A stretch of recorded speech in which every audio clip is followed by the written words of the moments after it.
honours student, assessed the Australian education system. She is in Year 8 and she will now present the speech she delivered during the Brigidine Festival of Dangerous Ideas. Please welcome Raya.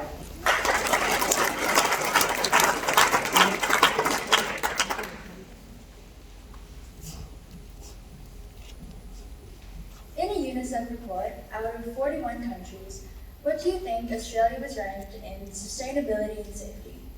We ranked 3rd. How about in child poverty rates? We came 12th. Not too bad. But what about in quality education? 39th. 39th out of 41 countries.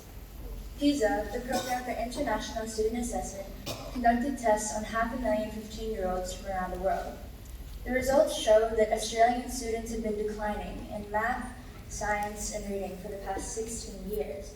But what are we doing wrong? Some argue that it's due to unqualified teachers or a high tolerance of failure, but I think the problem goes far deeper than that. It isn't the teachers nor the students, but the culture that the education system enforces in our classrooms. Sir Ken Robinson, a British author and international advisor on education, identified 3 crucial principles in which the human mind can flourish. The first is that humans are naturally different and diverse. Our education system, however, looks at students under one lens. NAPLAN, for example, cannot test problem-solving, reasoning, or creative and critical thinking, all of which are necessary skills in the real world. I mean, really, when else are we going to be given a mere 4 choices and be told to shade the bubble next to the most correct answer? The second principle is that humans are inherently creative.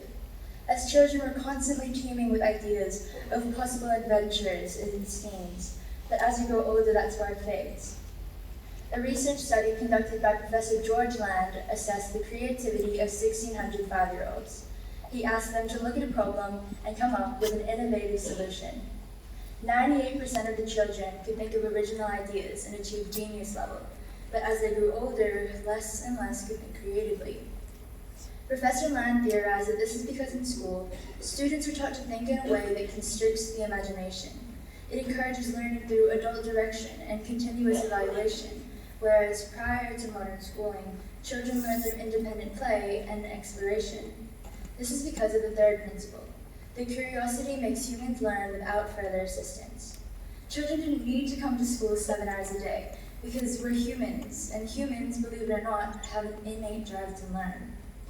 After the agricultural revolution, educating children meant teaching them how to be good laborers. It was a culture that valued obedience and the ability to follow orders. When school was normalized, these values transferred to the fields and into the classrooms.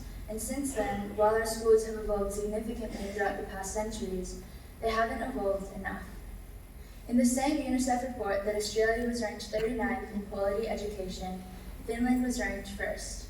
This is because they recognized that there was a problem in their education system and they changed it.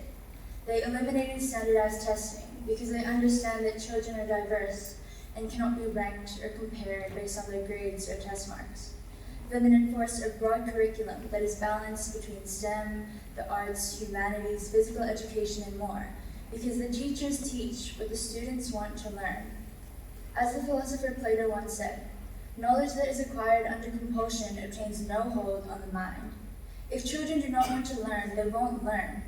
Finland recognized that and built an education system that teaches kids how to use their brains, whether it be through sport or art or drama or music. And as a result, the students are engaged. Less than 1% of Finnish students drop out of high school, whilst here, as found in a study by Melbourne's Mitchell Institute, 1 in 4 Australians don't finish high school. This is a problem that affects each and every one of us as parents, teachers, and as students, which means it's up to us to fix it. So, to all the parents, do not let your child's grades define who they are.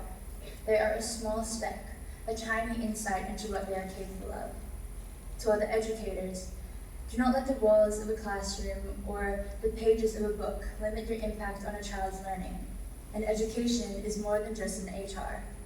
And to my fellow students, embrace your originality. Hold on to that spark of curiosity and let it fuel that imagination of yours, because that is how you will truly learn. Thank you.